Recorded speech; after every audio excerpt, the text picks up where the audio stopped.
Korea is napakaganda ng opportunity talaga. Kasi ang sahod pa lang, ako, yun nga, galingan nyo rin yung sa pagtatrabaho nyo. Kasi ako, kumikita ako ng pinakamalaki na kita ko is 3.7 billion.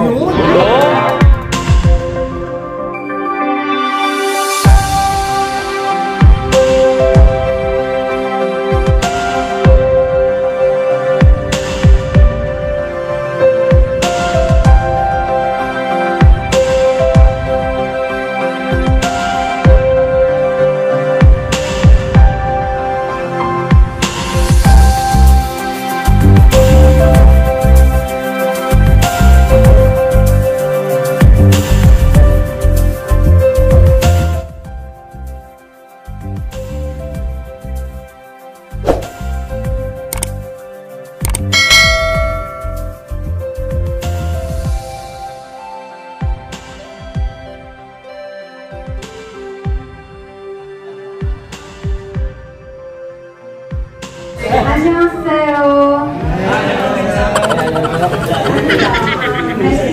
Number 1 lang, mag-pray muna kayo, tapos nangingatan kayo ng Lord sa pagtatrabaho nyo. Kasi hindi lahat ng napupunta sa Korea is magaganda yung naging future.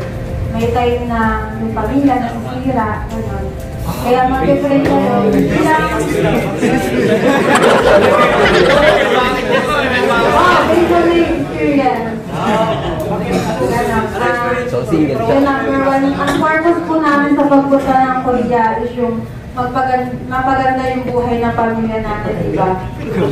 Siyempre, yung number 1 yun, hindi tayo nagpunta doon para makahanap ng mga ka-couple-couple natin. Kaya po natin sila yung magandang sa atin siya. Pag may asawa na, huwag na tumingin sa iba. Sige, mga kasakit, diba? Ganon. Huwag na makumpleto ka sa isa.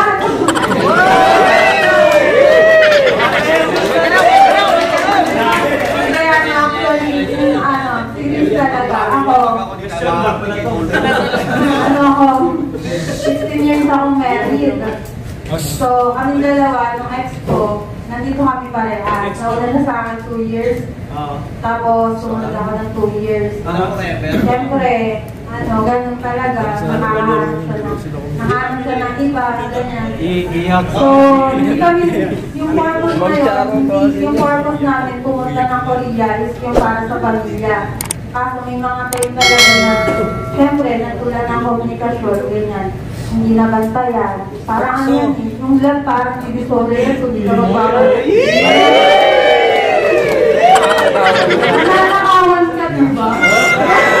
Kaya dapat magbagtay kayo, kung yung mga asawa dyan, kailangan hindi kayo masyadong mag-focus kayo sa mga asawa yung hindi puro trabaho. Kasi ako, ang purpose ko, gumanda yung buhay. Talagang puro trabaho ako, hindi ko siya nababantayan. Nanakawan! Kaya lang, hindi saka yung pagpunta nga ng Korea is napakaganda ng opportunity talaga. Kasi ang sahod pa lang, ako, yun nga, galingan nyo rin yung sa pagtatrabaho nyo. Kasi ako, kumikita ako ng pinakamalaki na kita ko is 3.7 billion. Hindi lang ibang sa mga napirmahan nyo. Kaya mag-ipot kayo, huwag kayong hindi nagkakayo. Tayo na lang pantay.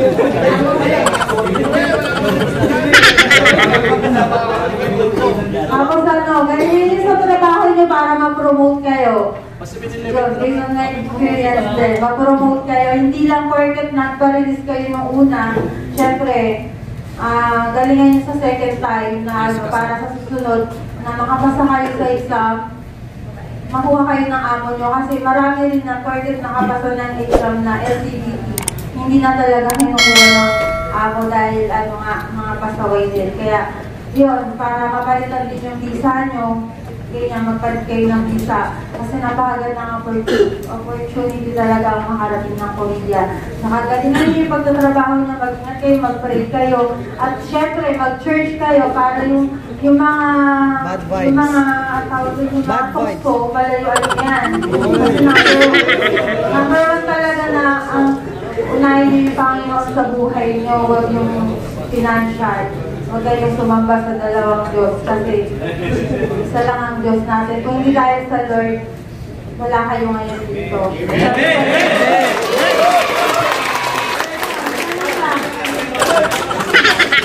Lord, kasi sa church talaga ako, kaya, magyayal ako ako dito sa Korea. So, leader din, ganyan, may influence ako sa church. Kaya, para magaganda yung buhay nyo, number one, Lord talaga, yung mag-pray. Kasi pag nandito na may pera na kumikita ng mga 4 million yan, makakalimot na kayo, lalo na sa pamilya nyo. Kaya unahin na mag-pray kasi ang protection ng Panginoon nasa buhay natin.